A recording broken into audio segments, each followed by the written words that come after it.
Dear students, welcome to the sixth session of Module 4 from Python Application Programming. This is Shilpa Shetty, Assistant Professor, Department of Information Science and Engineering, AJIET, Mangalore. So this is the last session of Module 4. So we have already had 5 sessions. In these 5 sessions, we have basically discussed the object-oriented concept. So we have started with class and object. We have discussed the different types of attributes, that is instance level attributes, class level attributes, and we have also studied how we can make an object of one class as an attribute to another class.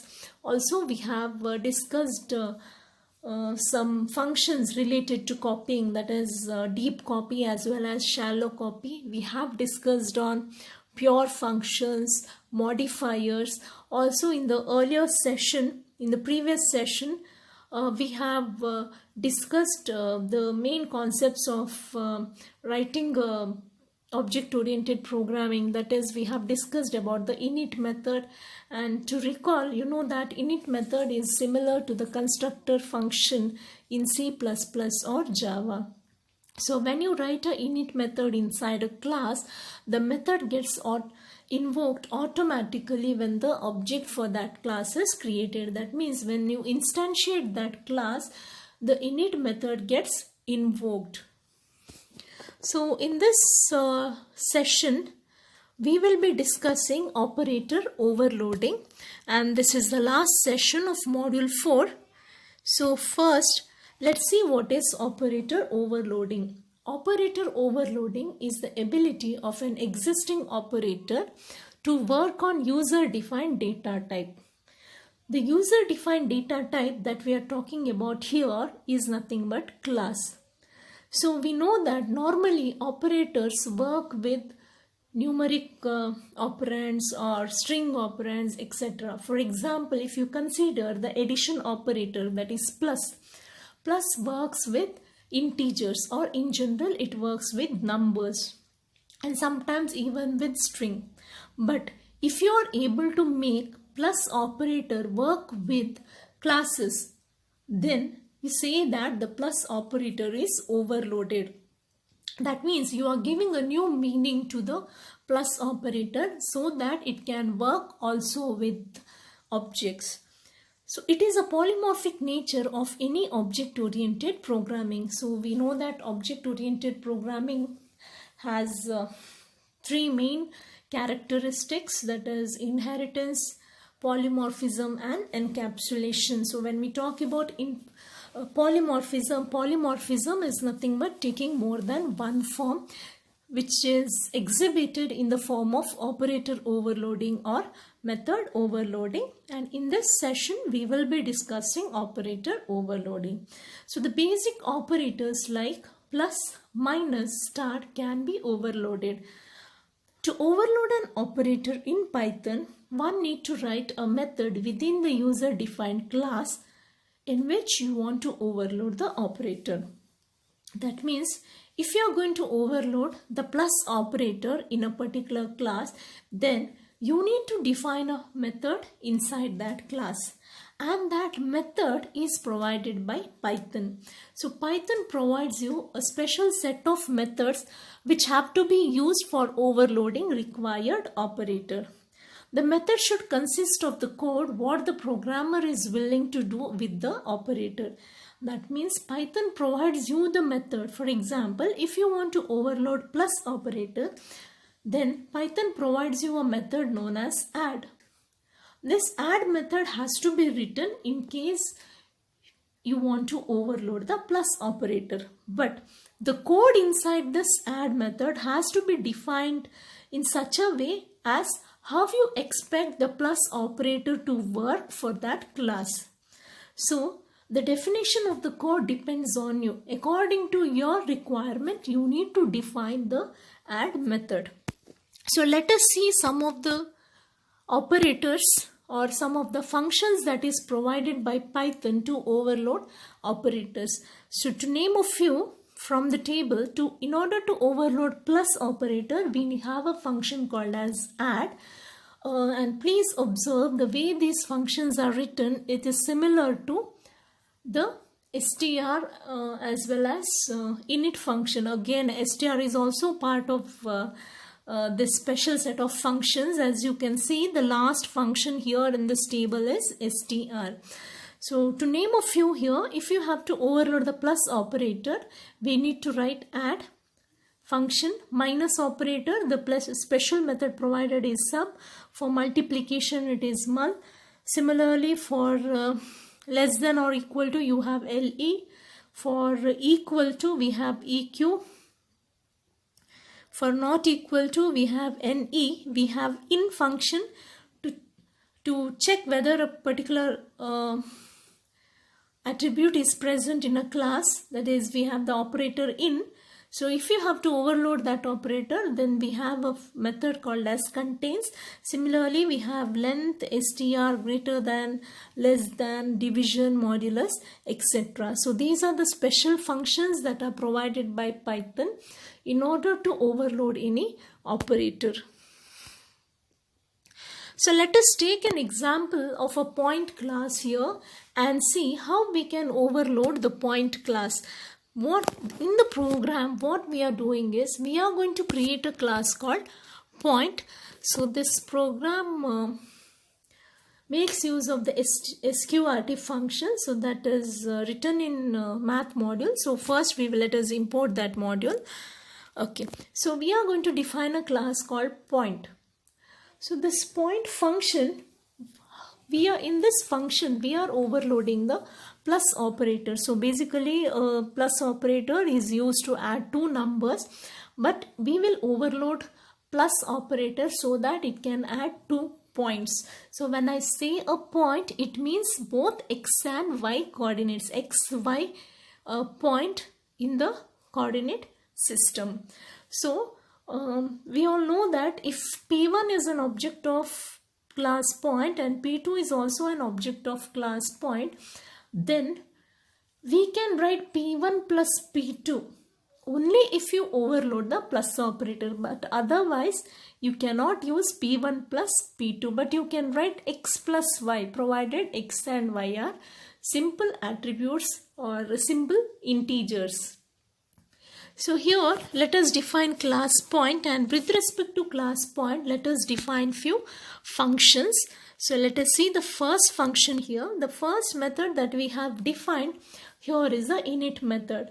So I hope you all remember that init method is similar to the constructor method in object-oriented programming languages, and constructor method is invoked automatically when the object is created.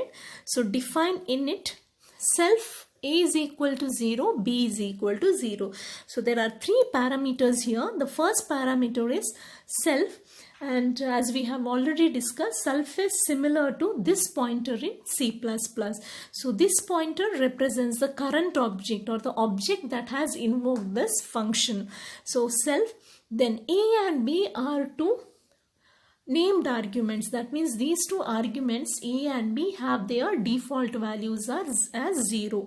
That means when you create an object, suppose that you don't pass values to integer, say 2 values, then automatically a and b will be taken as 0. So these are the default values for the parameters a and b.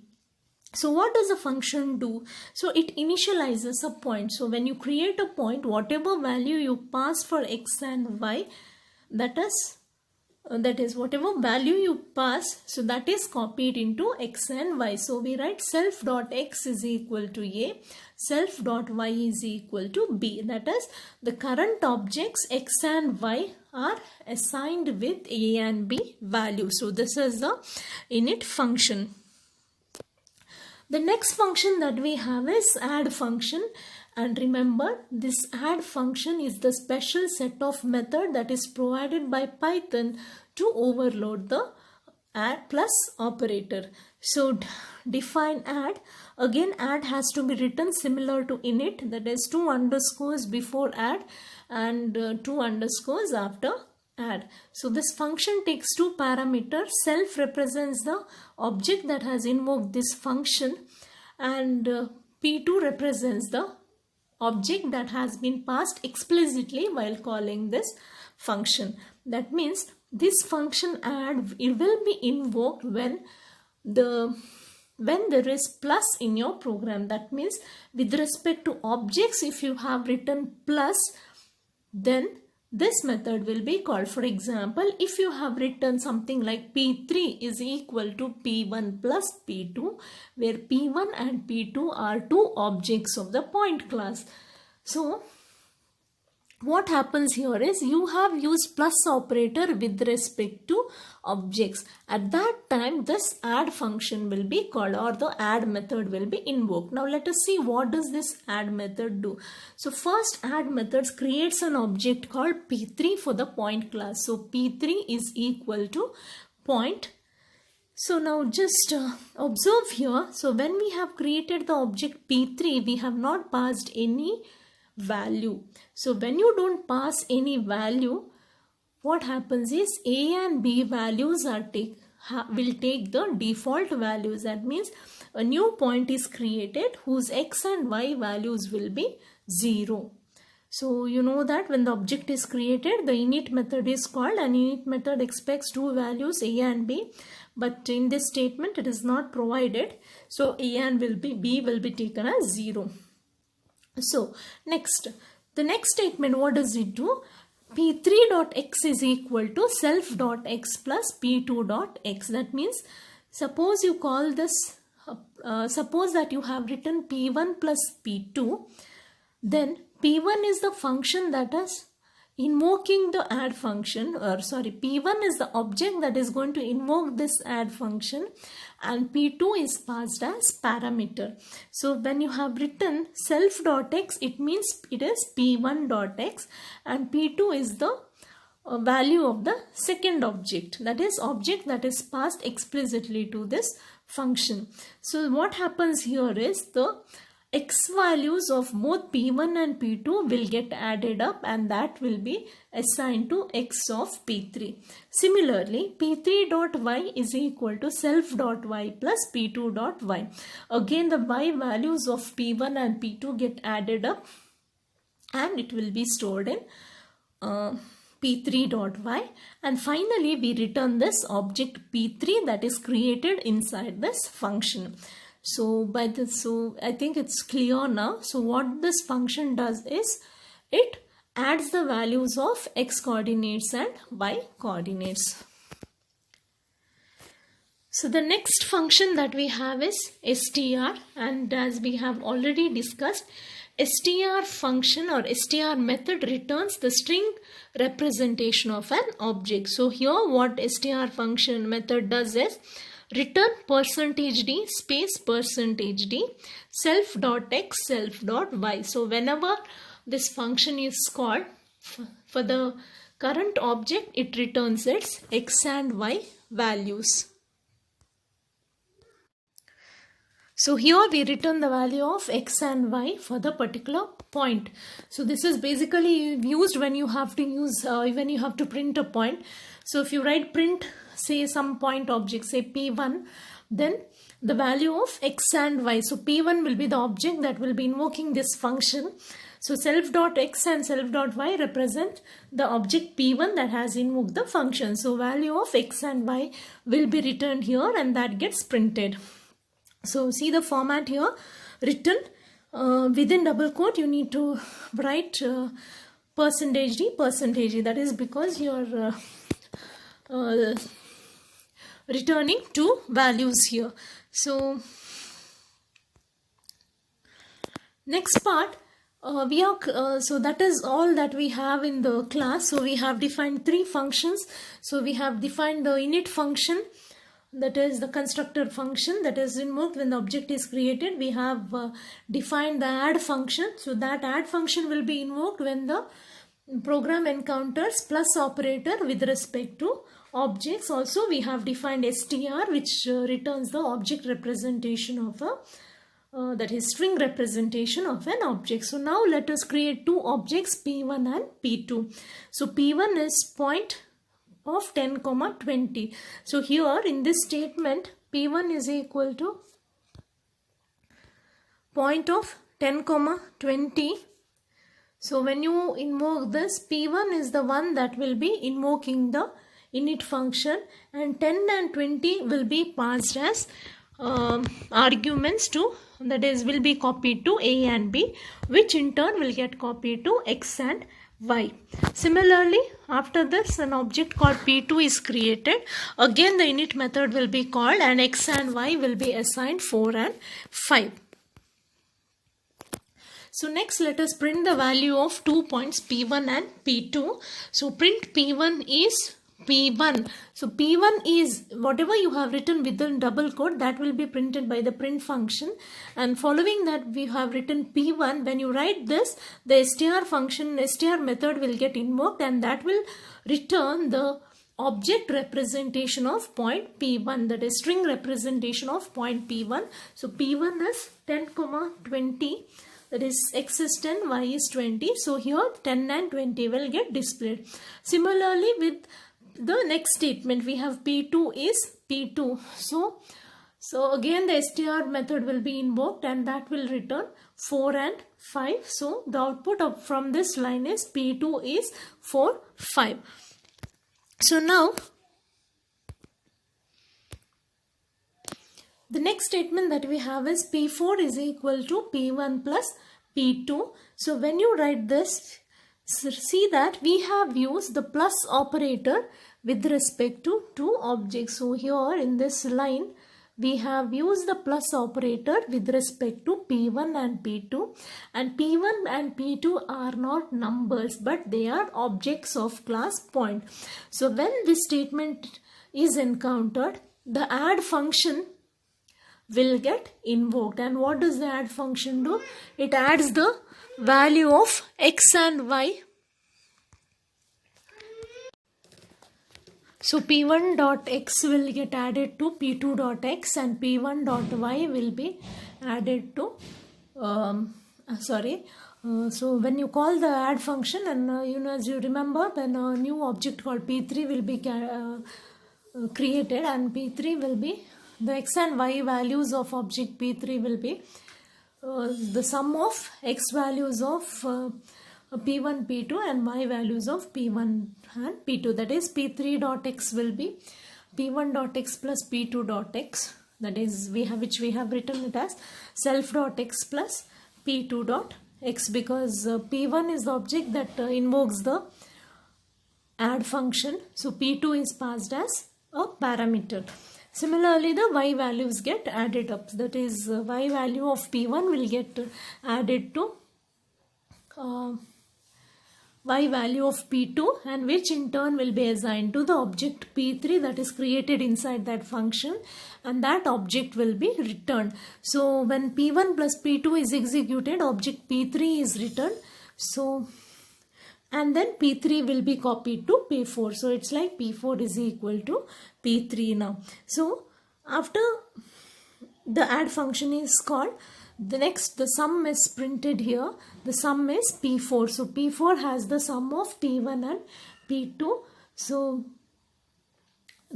again the str function is called. So that will return the string representation of P4, which is nothing but 14 and 25, because P1.x is 10, P2.x is 4. So 10 plus 4, 14. Similarly, P1.y is 20, P2.y is 5. So 20 plus 5, 25. So 14 and 20 are the values that get printed here. So here is the sample output. So P1 is 10 and 20, point P1, P2 is 4 and 5, and the sum of their point is nothing but 14 and 25. So that is the output of this program. So from this program you have understood how we can overload the plus operator. Similarly, the other operators, say minus, star, division operators, can be overloaded, and whenever you overload any operator, the special method that is provided by Python for that particular method that particular operator has to be defined inside the class. So now let us see another example of time. So this is a little complicated program which implements the different functions of object-oriented programming. So in the next program, we will be creating a class called as time, and then we will be adding two times together.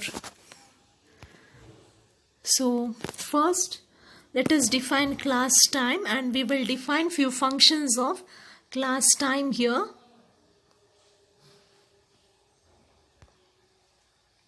So the first function that we have defined is the init method. So here init method, it takes three parameters, that is hour, minute and second, with the default values 0. So self represents the object that has invoked the init method. So we have three parameters here, or arguments h, m and s, and the value of h, m and s are assigned to hour, minute and second attributes. So we have three attributes, hour, minute and second, and these arguments value will be assigned to the three attributes. So in this program again we will overload the plus operator, that is plus operator can be used to add two times.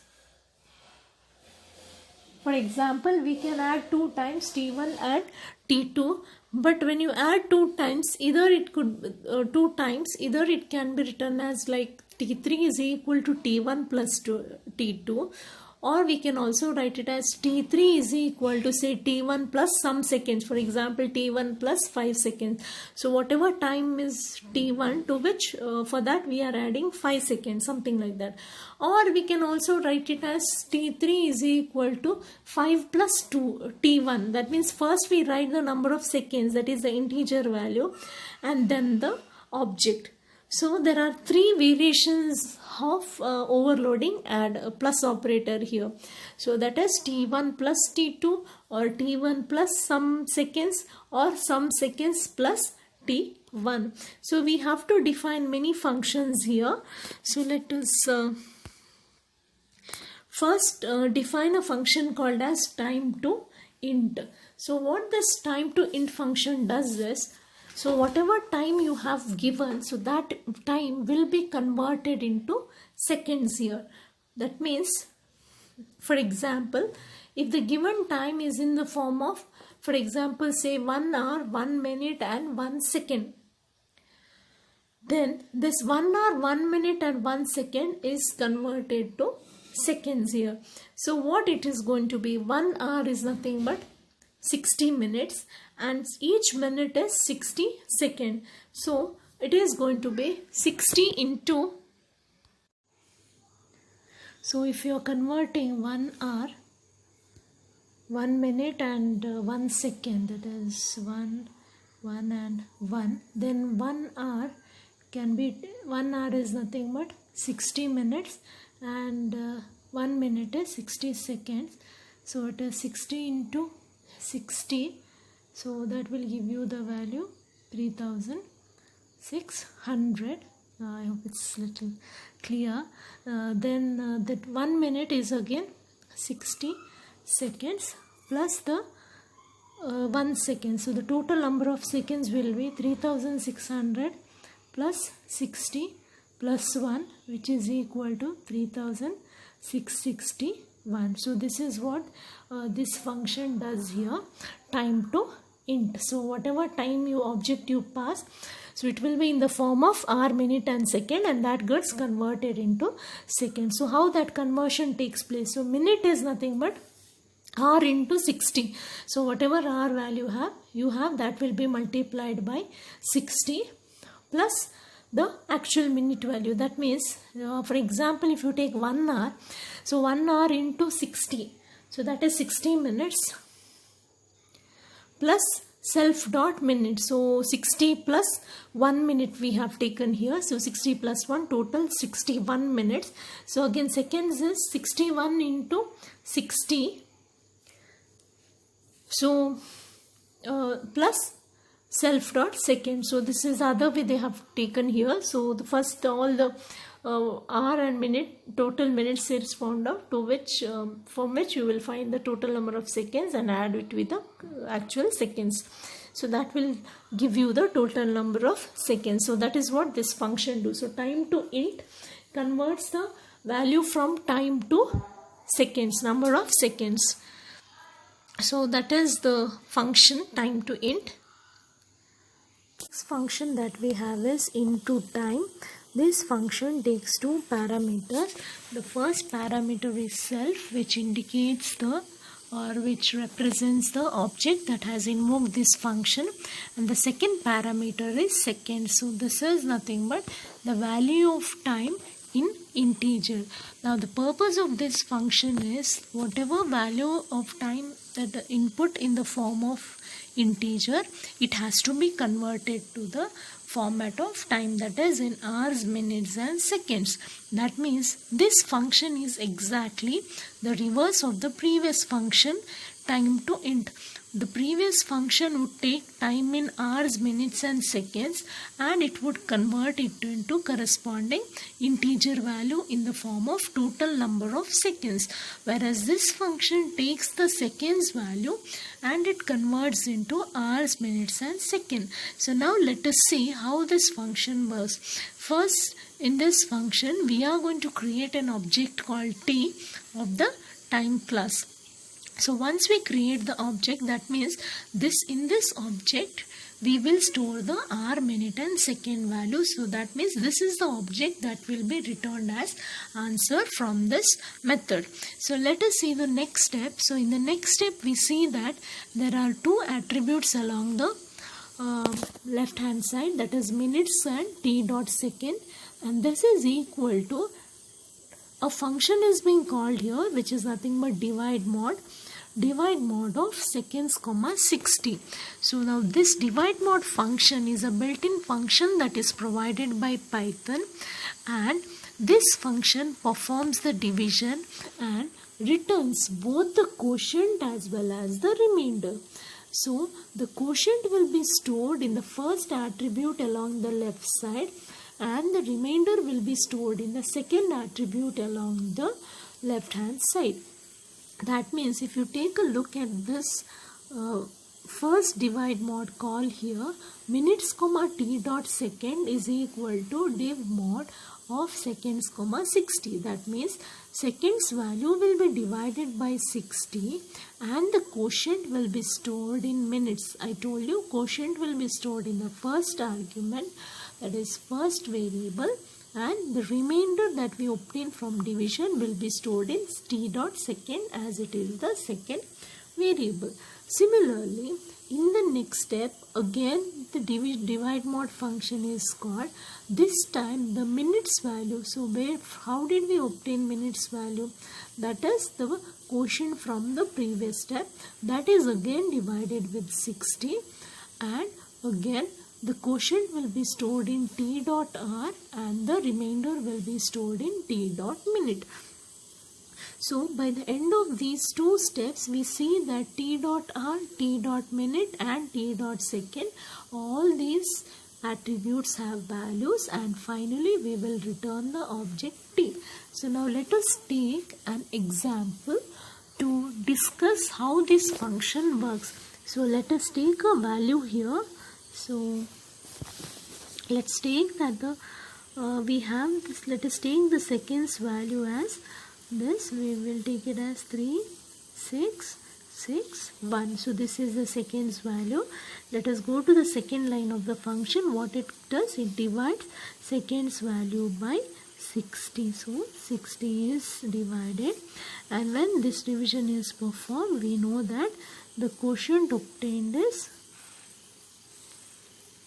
nothing but I think it should be 61, and the remainder from this step is 1. So now the 61 quotient is assigned to the first parameter, that is nothing but minutes. Similarly, the remainder is assigned to the second variable, that is t dot second. Now the next step, the minutes value. So the minutes value we have is 61. So again 61 is divided by 60. So when this division happens, we get the quotient as 1, as well as the remainder will also be 1. So now again the quotient is assigned to t dot r and the remainder is assigned to t dot minute. So we see that t dot second is 1, t dot r is 1, t dot minute is also 1. So now that if you take time r, minute and second, then the values will be 1, 1 and 1, and this value is, these values are stored in object t, and that is what is returned from this function. So this is how the value from in the form of seconds is converted to hours, minutes and seconds. Student, I hope this function is clear to you. So let's go to the next function now.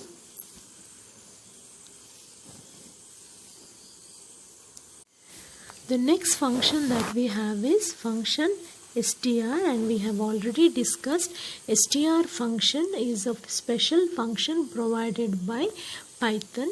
This function returns string representation of the object that invokes this function. So if you take a look at this function, so it returns the hour, minute and second value separated by colon.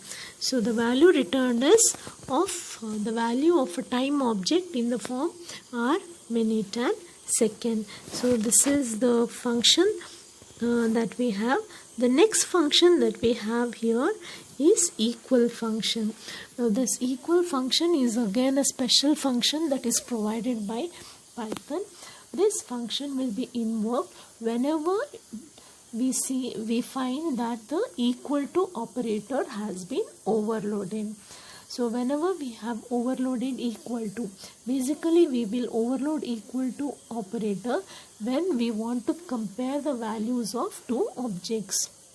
So if the object attribute values have to be compared, if they are same or not, then we can overload the equal to operator. So in case of this program, equal to operator is overloaded to check if time t1 and t2 are equal. For example, let's take imagine that we have two objects t1 and t2. Then if you want to check whether t1 and t2 are equal, then we can overload the equal to operator. So again let us see what happens in this function. Again there are two parameters here, self and t. Self is the object that has invoked the function, and t is the second object which is passed explicitly to the function. That is, if you write t1 equal to t2, then t1 will be the object that will invoke this function, and t2 is the object that will be passed explicitly to this function. That means t is nothing but t2 and self will be representing t1. So what this function does, it returns self.r is equal to t.r and self.minute is equal to t.minute and self.second is equal to t.second. It means the r value of both the objects, the minute value of both the objects and the second value of both the objects are compared. That is, t1.r is compared with t2.r, t1.minute is compared with t2.minute and t1.second is compared to t2.second. If they are same, the result would be true because the comparison results in true. If all the three comparison results in true, the result of AND operation will be true. So the answer that is returned, the result that is returned from this function will be true. But if any of the values, if any one of the value is not equal, then the one of these function will result in this comparison will result in false, and if there is at least one false, the return value of this function will be false, because AND operator will return true only if all the values are true. So this is how we can compare two objects, say T1 and T2. The next function that we have is add function. So this is we have taken this as an example earlier, and I told you whenever we want to overload the plus operator, we need to write a function called as add, that is provided as a special set of methods by Python. So here this function will be invoked whenever the plus operator is overloaded. For example, T1 plus T2, where both T1 and T2 are objects of the time class. But however, if you want to overload plus, both T1 and T2, that is both parameters, need not be objects of the time class, because we can also overload in this format. That is, we can overload this function. The first one we already discussed. It is like this, T1 plus T2, or we can also overload it in this way, that is T1 plus some value, say for example 130. That means to the object T1, to time T1, we are adding 130 seconds, or we can write the seconds value at the beginning. For example, 130 plus say T2. That means the first parameter is a number and the second parameter is an object. So these are the three ways how we can overload the plus operator. So that means you cannot simply add the time values directly. So first we have to determine in which of the form the operator has been overloaded. That is, whether it is in the form both the objects, or one object and number, and a number and an object. So according to that, we have to calculate the time. So let us see what happens in this function. So add self comma t. So self is the first object and t is the second one here. So but t can be anything. It can be an object or it can be a number. So let us see what happens. If is instance of t comma time. So we know that is instance method is used to check if an object belongs to a particular class. So when we have written is instance of t comma time, it means we are checking if t is an object of the time class. If it is so, that means t represents the second object. If the second object is object of the time class, that is, it matches this expression, the first one. In that case, we can directly add the two times. So we will call the add time function. Add time function will be discussed shortly. So this function is basically used to add the two times. Otherwise it means either the plus operator has been overloaded in the second way or in the third way.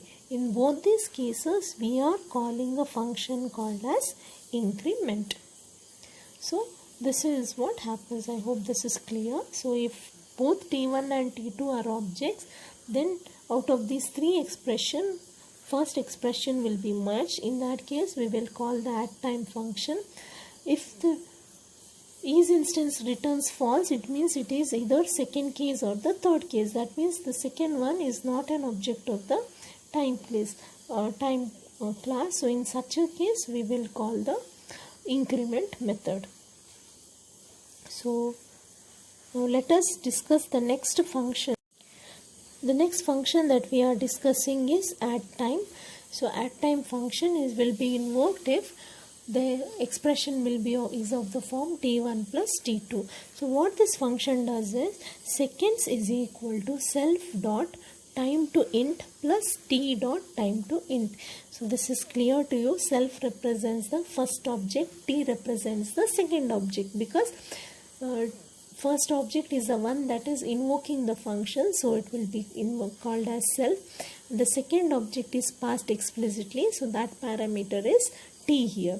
So what we do is we compute something called as seconds. So what is seconds? It is self dot time to int. So whatever time t1 is there, that is converted into integer form. That means if t1 is 1 hour, 1 minute, 1 second, it is converted to integer, that is 3661 seconds. Similarly, the second time in hour, minute and second is also converted to integer, that is in the form of seconds, and then they are added up. So we will add the seconds and we will get the second value. Once it is done, we will convert the second value into the time, that is seconds into time, that is hours, minutes and seconds. For example, if the sum is 3661, 3661 can be converted as to 1 hour, 1 minute and 1 second by using the function int to time. So that is what is done in the next line. So return self dot int to time of seconds. So we are converting the seconds value into form of time, and then that value will be returned. So how we are returning the value? In the object that has invoked the function. So I hope this is clear.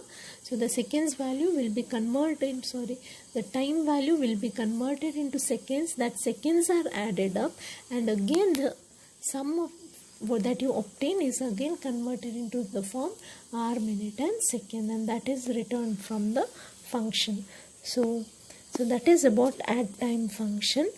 And remember, this function is invoked only if the plus is overloaded in the form of t1 plus t2, where both t1 and t2 are objects of the time class. So let us discuss the next function. The next function that we have is increment. And when do we call increment function? Increment function is called when the plus operator is overloaded in the form of object plus number or number plus object. For example, t1 plus 130 or 130 plus t2. So in this case, the increment function will be called. So let us see what this function does. So in this case, seconds plus equal to self dot time to int. That means seconds represents the number that is passed as parameter. For example, t1 plus 130. So 130 is the second value. So that 130 will be converted into form of that is 130 has to be added to the time value of t1. For example, if t1 is suppose we have the expression t1 plus say 20, and imagine t1 is 1 hour, 1 minute and 1 second. So the 1 hour, 1 minute and 1 second is nothing but 3661 second. To this 20 will get added up, so it becomes 3681 seconds. So that means the seconds value again is computed, and then the second value is converted into time value, that is return in the next step. So that means it works this way here. So let us take this line when talking about. Imagine that the time is 1 hour, 1 minute, 1 second. So seconds value, let us take it as say 20. Then first seconds plus equal to self dot time to int. So seconds value is 20, which is added to self dot time to int. Time is here 1 minute, 1 hour, 1 second, which is nothing but when it is converted into integer, it will be 3661. So when you add these two, the result is 3, 6, 8 and 1, this much. Now again this is converted into time.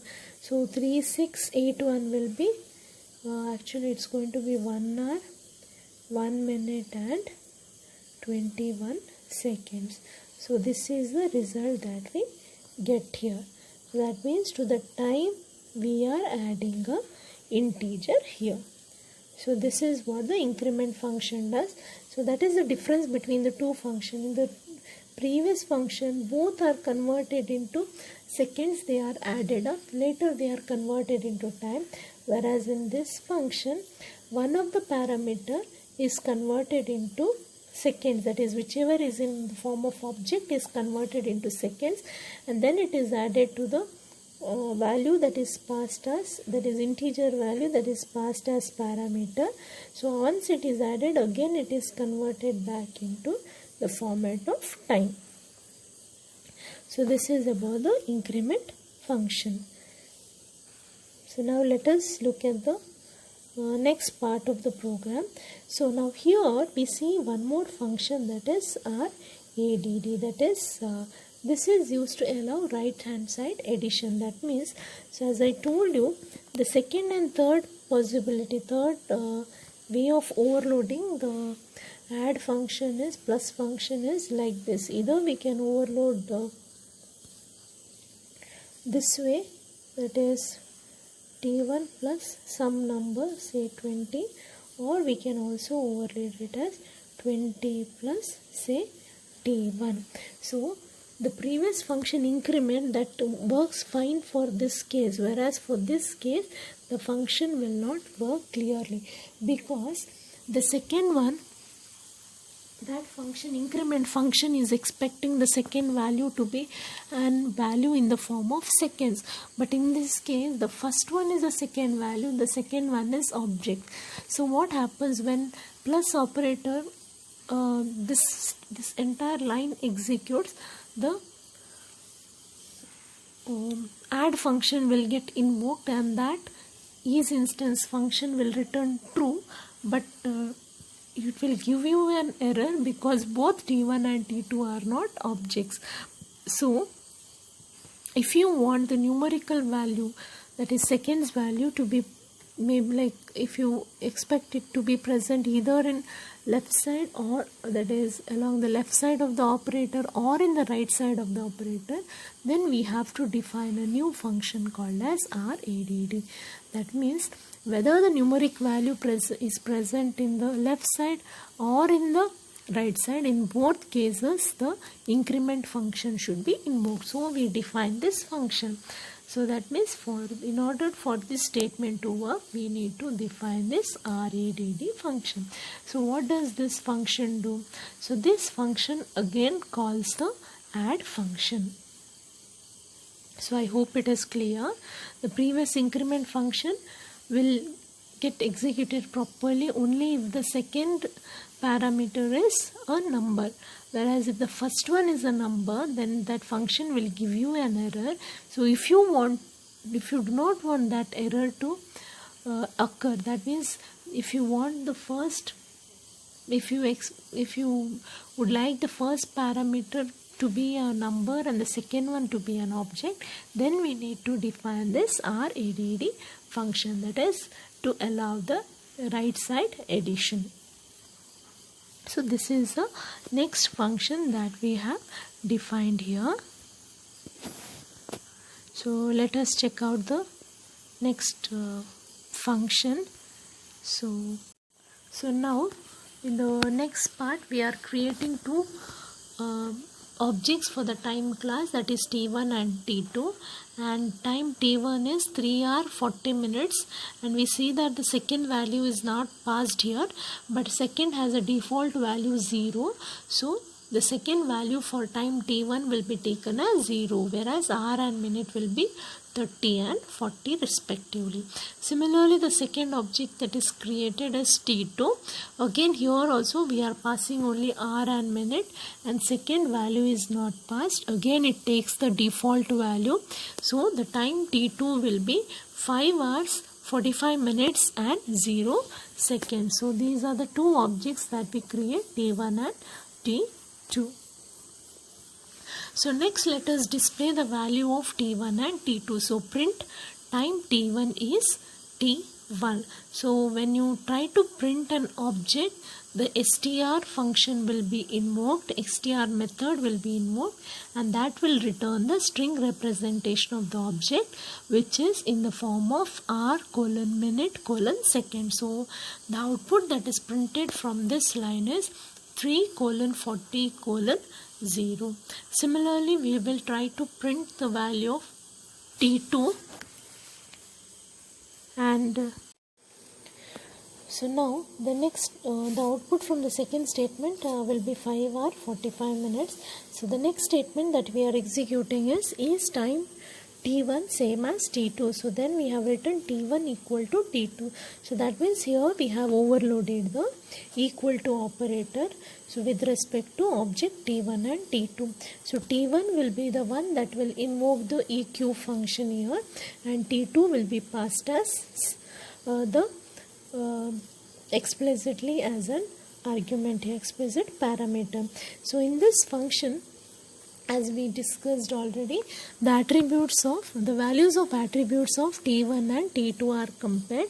If they are equal, true will be returned, otherwise the value false will be returned. So now we have T1 as 3 hour 40 minutes and T2 as 5 hour and 45 minutes, which are not equal. So the result of this function will be false.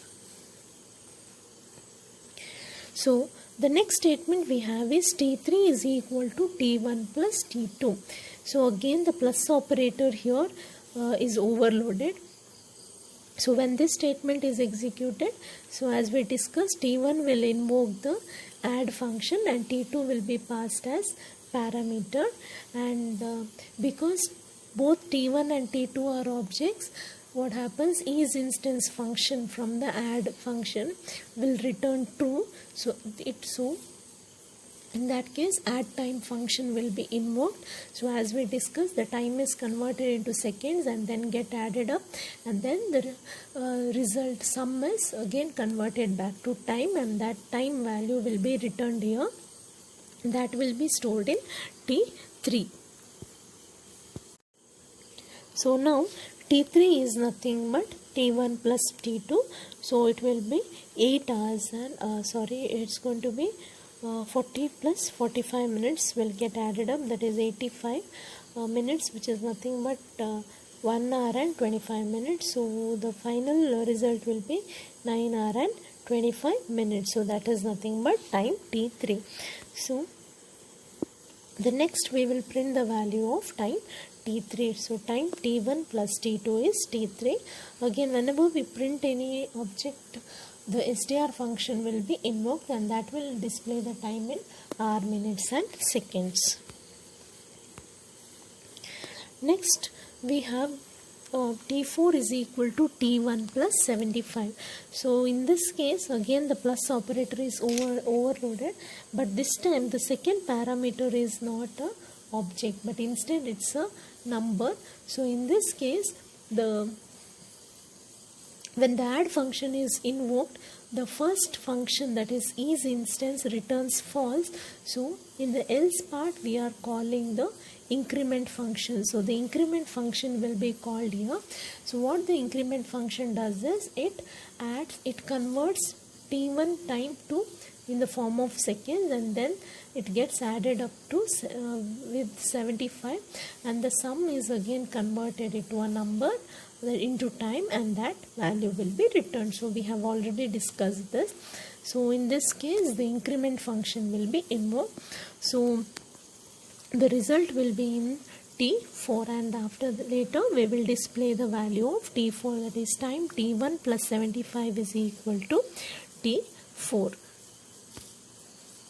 Next, the next statement we have is T5 is equal to 130 plus T1. So in this case, this does not match the first and second case, whereas it matches the third one, that is number plus object of the time class. So in this, when you execute this statement, you will get an error. So if you do not want that error to occur, then we need to define a function called as radd, which is used to allow right hand side addition. That means if you write radd function, so it allows you to overload plus operator with the number value along the left side, that is object along the right side. So object, there is the right side we have T1. So in this case T1 will invoke the function even though T1 is along the right hand side. So that is the reason why we define the R add function. So again the procedure is similar. R add function in turn will call the add function. So add function will check if it is an object. If it is so, yeah, again it will in turn it calls that function, and again the same process repeats. Okay, the time will convert it to second, then they get added up, again convert it back to form of time. So that result will be stored in T5 here, and then later we will print the value of T5. So next we have T6 is equal to sum of T1, T2, T3, T4. So just look at the inner values for the sum function. Sum is again a built-in function. So what this function does, this is a special function again that is provided. It takes a list of objects, and all the objects will get added up. That means when you write T1, T2, T3, T4, the overloaded function for plus will get invoked many times, and all these objects value will get added up. So this is how Python can exhibit polymorphic nature. So here what happens, the 4 times T1, T2, T3, T4 will get added up by overloading the plus operator automatically. That is, automatically it will call the add function one after the other, and all the time value will get added up. So the final result will be stored in the object T6, and later we will print the value of T6. So T6 is sum of T1, T2, T3 and T4. So here is the sample output. So time T1 we have 3 hours 40 minutes and 0 seconds. Time T2 is 5 hours 45 minutes and 0 seconds. Is time T1 same as T2? No, they are not same. So the result from the equal to operator, that is equal to overloaded function, will be false. Next, we will display the value of T1 plus T2. That is, we will overload the plus operator here in the first form where both T1 and T2 are object. So the result from this will be 9 hours and 25 minutes 0 seconds. Next, again we know that we are overloading plus operator in the second form, that is a numeric value along the right hand side. So again the time will get added up, that is 75 seconds will get added up to time T1. So it becomes 3 hours 45 minutes and 15 seconds. The next line is 130 plus T1. So where seconds value plus T1, that is the second parameter is the object that will invoke the add function. That is possible by defining the R add function. So this again here 130 will be added to time T1. So the result will be 3 hours 42 minutes and 10 seconds. Finally we will call the sum function. Sum function is again a special function that is provided. It takes a list of objects, and for all the objects add function will be called one after the other, and the sum of all the 4 objects will be computed. So the sum of 4 times here is 22 hours 31 minutes and 15 seconds. So that is the end of this program. So from this program we have understood how we can overload the plus operator, how we in 3 forms, that is 2 objects, 1 number and an object, now object and a number we have discussed. Also we have discussed one special function called as sum and R add function. So that is the end of this program. The next topic that we have is debugging. So debugging we have already discussed with respect to classes and functions, classes and objects. So here in this topic we are discussing a method called as VARS. That is, we have already studied a method called has attribute. So has attribute method is used to check if an object has a particular attribute. So The has attribute method can be used to check if an object has a particular attribute. Another way to access attributes is the built-in function VARS, which takes an object and returns a dictionary that maps from attribute names to their values. So whenever you apply VARS function to an object, so the result will be in the form of dictionary with key and value pair as attribute and their values. So that is here, first we will create an object called P for the point class. So P is equal to point 3, 4. So once we create this object, let us call the VARS function with respect to point P, and as I told you, the result will be in the form of a dictionary. So we have y is to 4 and x is to 3. That means attribute y of object P has the value 4 and attribute x of the object P has the value 3. So this is one function that can be used as an alternative to has attribute function, whereas has attribute function returns true or false, but here it returns a dictionary that maps attribute names to the values. Then the attribute names will be in the form of will be considered in the form of strings here.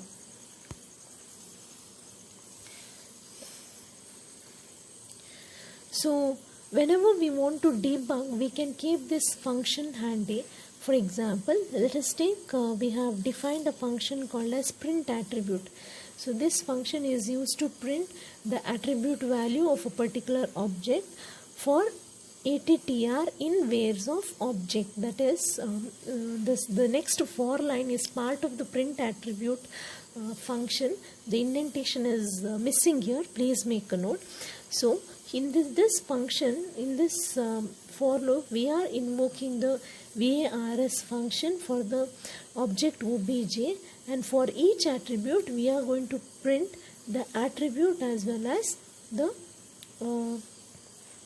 its corresponding value, that is print attr, that is attribute name, as well as get attr object comma attr. So get attribute value of the particular attribute for the object. So print attribute traverses the dictionary and prints each attribute name and its corresponding value. So attr is nothing but name of the attribute. For that particular attribute, its value can be retrieved by using the getAttr function. So the built-in function getAttr takes an object and an attribute name and returns the attribute value. For example, if obj is an object of the point class, then attr will have the values x and y. So the result will be x along with its value and then y along with its value. So attr will be x and y, and getAttr will return the value of x and y. So that is how we can use the VARS function whenever we want to display the attributes as well as its values. So that's all we have for this session. Thank you students for watching, and here we come to the end of the 4th module, classes and object. See you in the next module, that is module 5. Thank you for watching again.